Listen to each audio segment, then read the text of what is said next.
Hello everyone, this is Ashma Shukla. Welcome to the channel and today we are doing editorial analysis. Now आज का जो editorial है वो recent news से थोड़ा सा related है जिसमें you might have heard about it कि LAC dispute के ऊपर three Indian armed forces personnels जो हैं वो शहीद हुए हैं. They have been martyred because China की तरफ से कुछ रिटेलिएटरी मेजर्स या यूं कहें कुछ एग्रेसिव मेजर्स लिए गए जिसके लिए the personnels were not ready. So we are going to discuss about that issue. उस इशू के ऊपर हम लोग थोड़ा सा डिस्कशन करेंगे कि चाइना और इंडिया का जो इशू है वो इतना बड़ा क्यों है ना. चाइना इंडिया के ऊपर ऑलरेडी एक डिस्कशन पहले हुआ था जिसके अंदर बात हुई थी कि एलएसी डिस्प्यूट क्या है एंड चाइना क्यों इंटरवीन कर रहा है. सो उसी के बारे में थोड़ा सा एक्सटेंसिव और discussion apart from what was there वो हम करने वाले हैं. तो पहले क्लिप देख लेते हैं. 16 जून का ये एडिटोरियल है. Remaining non aligned is a good advice. Non aligned रहने के लिए इस एडिटोरियल के अंदर थोड़ी सी बातें कही गई. दैट वाज अबाउट कि इंडिया को जो इंडिया ने एक तरीका अपनाया था जब कोल्ड वॉर चला था between US and Soviet union. उस टाइम पे इंडिया को सबसे बेस्ट तरीका जो लगा था वो था नॉन अलाइंड मूवमेंट कि हम दोनों में से किसी की तरफ नहीं है एंड दोनों में से जो भी हमें बेनिफिट देगा हम उनसे बेनिफिट लेंगे लेकिन एज सच कोई फेवर नहीं करेंगे किसी का. ये इस आइडिया के साथ नॉन अलाइंड मूवमेंट शुरू हुआ था. जो भी डेवलपिंग कंट्रीज थी उस टाइम पे एंड अंडर डेवलप्ड कंट्रीज थी उन सब ने मिलके ये मूवमेंट चलाया था. तो उसी मूवमेंट के लिए द ऑथर सेज एम के नारायणन ही सेज कि चाइना के केस में भी हमें अगर नॉन अलाइंड रहते हैं किसके लिए यूएस के लिए अगर हम नॉन अलाइंड रहते हैं ना चाइना या यूएस क्योंकि कोल्ड वॉर छिड़ चुका है. There is already a cold war going on between US and China. So जब ऑलरेडी कोल्ड वॉर छिड़ चुका है तो उसके अंदर इंडिया किसी की साइड नहीं रहे तो इंडिया फायदे में रहेगा. Otherwise it is going to face some severe consequences. So इस चीज के बारे में इस एडिटोरियल के अंदर डिस्कशन है एंड ये डिस्कशन हमारे लिए क्यों इम्पोर्टेंट है क्योंकि मेंस पर्सपेक्टिव के जीएस पेपर 2 के अंदर we can expect certain questions certain formulations from LAC and from Indo China relations. International relations का पार्ट है तो इंडो चाइना रिलेशंस के ऊपर क्वेश्चन हो सकता है and world at the time of कोविड-19 के भी कुछ पॉइंटर्स आपको इसमें से मिल सकते हैं. तो मेंस के पेपर में इंटरव्यू के अंदर मेंस के साथ साथ वी कैन एक्सपेक्ट कि इंटरव्यू के अंदर आपसे इससे रिलेटेड कुछ पूछा जा सकता है. तो करंट न्यूज पे आते हैं. सबसे पहले for weeks India China stand of dominated newspaper में बहुत ज्यादा चल रहा है ये इंडिया चाइना का जो स्टैंड ऑफ चल रहा है. Warning about the possibility of a major conflict along the line of actual control जो किसी को नहीं पता कहाँ है in Ladakh and Sikkim sectors. तो लद्दाख रीजन में और सिक्किम सेक्टर में जो साइड में जो लाइन ऑफ एक्चुअल कंट्रोल है एलएसी इस एरिया के अंदर एक पॉसिबिलिटी है एक चांस है कि कोई बहुत ही बड़ा कॉन्फ्लिक्ट या संघर्ष देखने को मिल सकता है. With both India and China agreeing to step back marginally from positions adopted in the beginning in May की beginning में जो इंडिया और चाइना ने अपने रिलेशन एस्टेब्लिश करे थे उससे एक स्टेप बैक जा रहा है इंडिया और चाइना दोनों तरफ से एंड एक एग्रीमेंट पे रीच करने की कोशिश कर रहे हैं कि ये जो वॉर है ये जो कॉन्फ्लिक्ट है ये आगे ना बढ़े. ये एक अग्रीमेंट पे आ जाए जिसमें दोनों कंट्रीज का फायदा हो ना रिसोर्सेज जाएं क्योंकि at this time of pandemic now country border issues solve करे या हेल्थ इश्यूज सॉल्व करे. सो बेटर है कि एक एग्रीमेंट आ जाए एक मीडियोकर वे आ जाए जिससे दोनों को फायदा हो. तो दिस वाज समथिंग कि बहुत डोमिनेंट टॉपिक चल रहा है अभी Indo China war and especially because of the cold war between US and China ये थोड़ा सा और हाईलाइट हो रहा है. तो ये it's highlight of the week from past few weeks in fact ये हाईलाइट चल रहा है. तो इसी को लेकर के this editorial has been made. Now editorial non align movement को हाईलाइट करता है तो पहले हम नॉन अलाइन मूवमेंट के ऊपर थोड़ा सा नजर डाल लेते हैं. ये वो ऑर्गेनाइजेशन है जो न्यूट्रल है किसी की साइड नहीं है. We are not favouring anybody. हम सिर्फ अपना फायदा देख रहे हैं अपना काम कर रहे हैं. तो ओरिजिन कब से है during the cold war period जो 1947 से 1991 तक चला था. एंड दो ब्लॉक्स थे, एक यूएस फेवरिंग, यूएस एंड उसके फेवरिंग, एक सोवियत यूनियन और उसके फेवरिंग कंट्रीज। एंड इनमें से जो किसी की साइड नहीं थे वो एनएएम के अंदर थे। तो ईस्टर्न ब्लॉक में यूएसएसआर और उनके सैटेलाइट स्टेट्स यानी जो पार्ट स्टेट्स फेवरिंग स्टेट्स थे, एंड वेस्टर्न ब्लॉक के अंदर यूएस और उसके अलाइज थे। 1961 में 47 में शुरू हुआ था कोल्ड वॉर। 61 में Jawaharlal Nehru from India, Gamal Abdel Nasser from Egypt, Joseph Broz Tito of Yugoslavia, Sukarno of Indonesia, and Kwame Nkrumah of Ghana. These are the five countries जिन्होंने NAM establish किया। तो 5 कंट्रीज है जिन्होंने बनाया, India, Egypt, Yugoslavia, Indonesia and गाना, and इन्होंने NAM establish किया था eight the time in 1961। So basic idea क्या था, न्यूट्रल रहेंगे, किसी की साइड नहीं रहेंगे, ठीक है।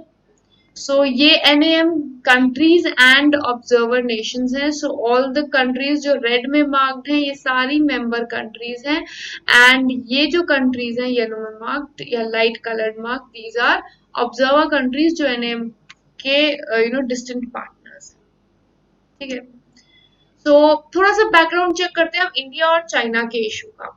So India China stand of along the line of actual control in Ladakh and Sikkim sector. Ladakh और सिक्किम के एरिया के अंदर ये LAC का इशू देखने को मिल रहा है। और इसके बारे में LAC का जो इशू है, ये लास्ट एडिटोरियल डिस्कशन जो इंडिया और चाइना के बीच में के लिए एडिटोरियल डिस्कशन था, I guess a couple weeks back. तो उस वीडियो के अंदर आप थोड़ा सा और डिटेल में अगर जानना चाहते हैं तो वहां पे आप विजिट कर सकते हैं। एंड इस वीडियो को लाइक करें, शेयर करें, जिससे ज्यादा से ज्यादा लोगों तक ये वीडियो पहुंचे, and may be it might help them.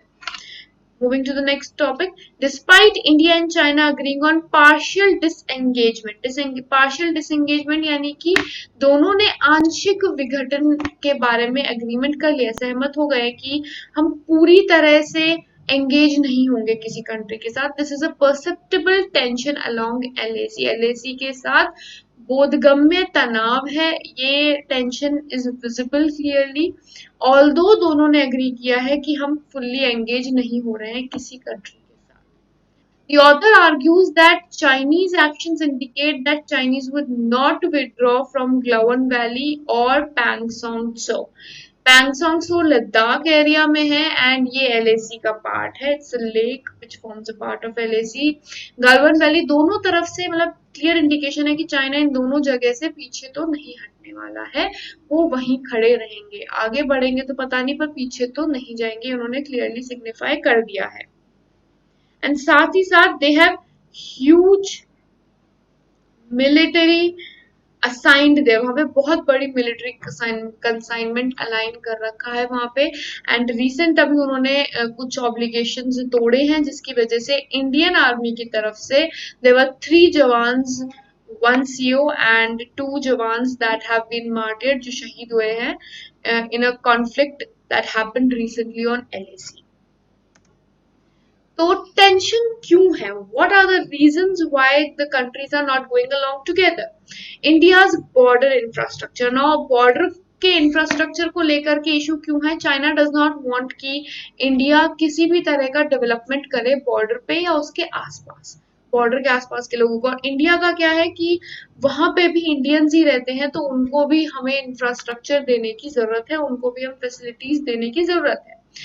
जैसे अभी रिसेंटली डारबुक शोक दौलत बेग ओल्गी रोड इनॉग्रेट की गई थी बाय द डिफेंस मिनिस्टर, ये रिसेंट है। और इसके बाद टेंशंस और बढ़ गए थे after this road was strengthened and इस रोड का इनॉग्रेशन हुआ था।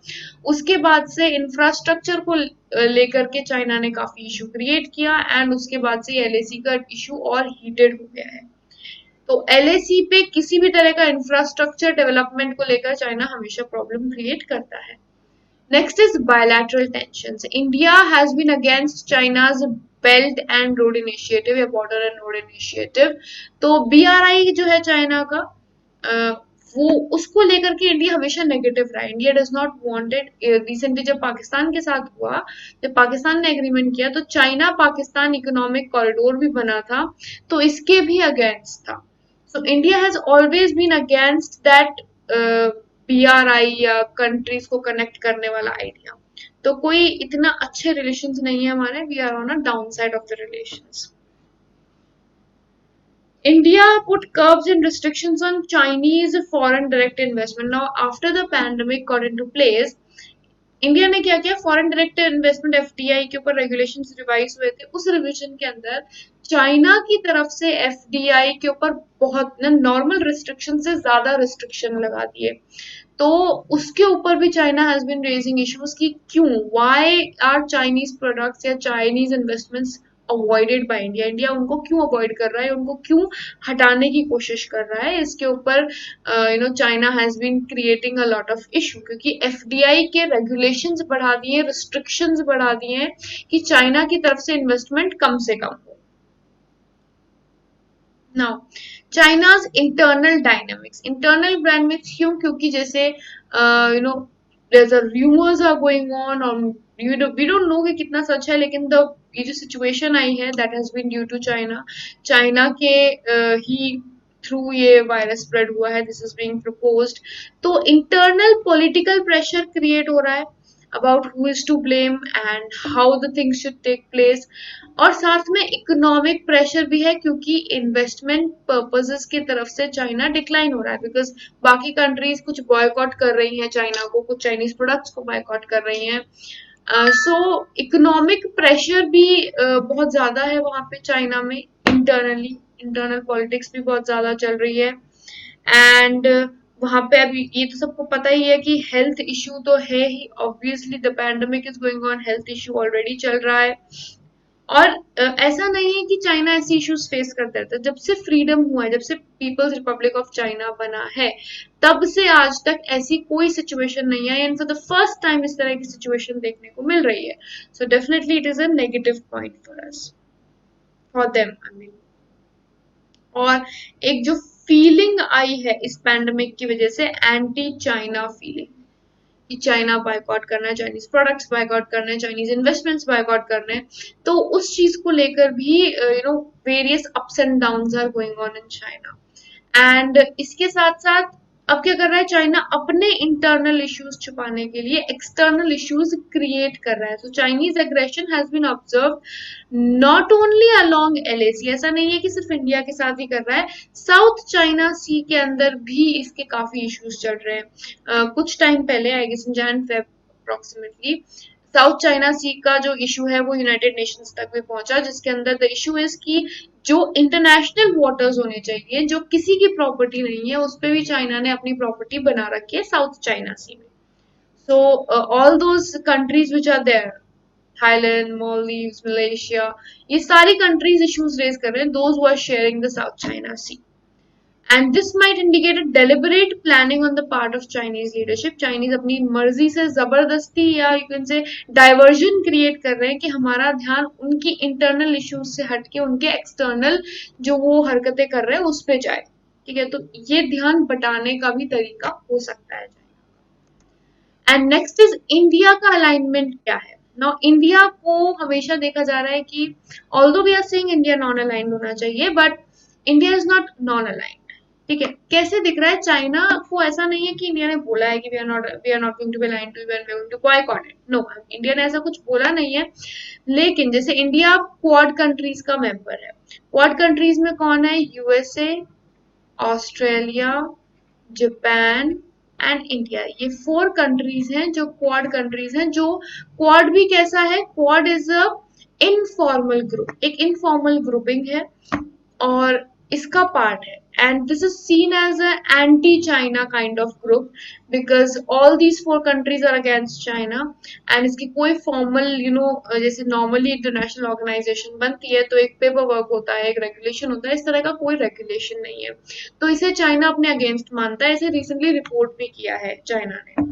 देन रीडिजाइनिंग द G7 का रीडिजाइनिंग अभी डिस्कशन हुआ ही था इस बारे में कि यूनाइटेड स्टेट्स ऑफ अमेरिका क्या कर रहा है, G7 को एक्सपैंड करने की प्लान कर रहा है कि G7 को G10 या G11 में कन्वर्ट किया जाए, और इस एक्सपेंशन के अंदर चाइना को हटा दिया गया, यानी ये जो एक्सटेंडेड G10 बनाने की प्रायोरिटी रख रहा है यूनाइटेड स्टेट्स, उसके अंदर चाइना को पार्ट नहीं कर रहा है। G7 का एक्सटेंशन क्या है? इंडो चाइना जो यूएस एंड चाइना के जो रिलेशंस हैं वो कोल्ड वॉर की तरफ है, तो और ज्यादा कंट्रीज मिले, और ज्यादा कंट्रीज बॉन्ड करें, उसके लिए G7 को G10 या G11 में कन्वर्ट कर सकते हैं, डिपेंडिंग कि रशिया ज्वाइन करता है या नहीं करता। सो इसके अंदर चाइना को एक्सक्लूड किया गया है। So again India is a member of it. G7 के अंदर इंडिया को मेंबर प्रपोज करा है, लेकिन चाइना को नहीं किया, तो China is seeing it as हमारे अगेंस्ट जा रहे हैं। Almost all India-China border agreements are premised on presumed neutrality of both countries. दोनों कंट्रीज के जो रिलेशंस हैं या जो भी एग्रीमेंट होते हैं वो इस अजम्पशन पे किए जाते हैं कि न्यूट्रल है, कोई भी कंट्री किसी को फेवर नहीं कर रही है। ये डॉक्यूमेंट भी है, agreement between government of republic of India and government of people's republic of China on political parameters and guiding principles of settlement of India China border question. ये 2005 में एग्रीमेंट साइन हुआ था, ये एज्यूम करके कि India किसी को favour नहीं कर रहा है, चाइना किसी को फेवर नहीं कर रहा है, ये न्यूट्रल होके आपस में डिस्कशन कर रहे हैं। और इसके अंदर फोकस भी यही है कि दोनों कंट्रीज किसी तरह का कोई फेवरिज्म ना करें एंड न्यूट्रल रहें, किसी की तरफदारी ना करें। और ये तरफदारी इस टाइम पे क्यों इंपॉर्टेंट हो रही है? Because China is going to be against United States, दोनों great powers going against each other.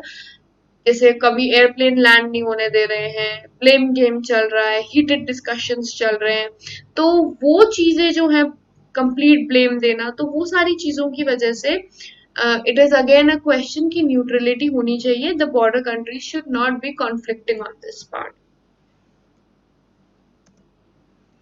So what do we come for it?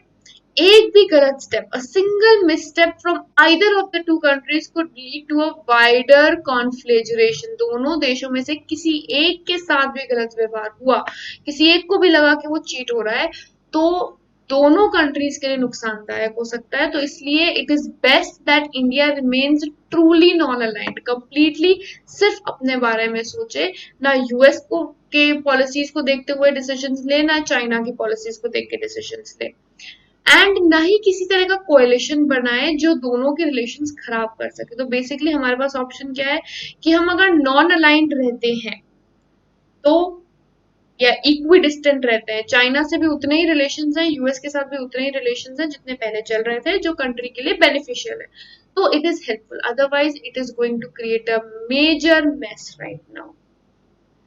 तो जियोग्राफिकली जो भी एलएसी के आसपास की प्लेसेस हैं इंपॉर्टेंट, वो सारी देखनी है। पॉलिटिकली आपने देख लिया, जो भी डिस्कशन है that discussion is important. Governance क्या स्टेप्स लिए जा रहे हैं, उन सब चीजों के बारे में it is important. Now we come to the last segment, that is vocabulary. First word is conflagration. Conflagration का मतलब है आग, आग लगाना किसी चीज में। पॉलिटिकली बोले तो आग लगाना, एंड वैसे इट्स हीट, फ्लेम्ड, आग। So exemplar sentence, it suffered severely from conflagration in 1870। 1870 में बहुत बड़ी आग का ये शिकार हुआ था। ठीक है। बोन ऑफ कंटेंशन यानी विवाद का विषय। The refinery was a bone of contention, ये एक विवाद का विषय रहा है या विवाद का विषय था। बेलिजरेंट, युद्धरत, the mood of the meeting was belligerent, यानी युद्धरत या लड़ाकू टाइप के मूड में meeting. These are the three words and I hope the words are clear, the topic is clear and उसमें क्या पढ़ना है ये clear है। इस टॉपिक पे और क्लैरिटी के लिए आप मेरी एक और वीडियो है on LAC issue, Indo China issue, वो आप देख सकते हैं for a better understanding of the topic, क्योंकि काफी चीजें उसके अंदर और डिटेल में डिस्कस है। And with this I shall wind up, but before that all those students who want to join the course जिसमें इसी तरह के और discussions हो, न्यूज एनालिसिस हो, न्यूज़पेपर एनालिसिस हो, वो any time learning app download कर सकते हैं। एंड मेरा कोर्स वहाँ पे है, newspaper analysis for competitive examinations, and वो आप कर सकते हैं जिसके अंदर हम करंट अफेयर्स न्यूज़पेपर से उठा के उस पर डिस्कशन करते हैं। और you can call on the given number for further details on the course. Thank you so much for being with us and for PDFs आप टेलीग्राम पे फॉलो कर सकते हैं and do share the video do like the video so that maximum number of students can be a part of it. Thank you, goodbye, and have a great day ahead.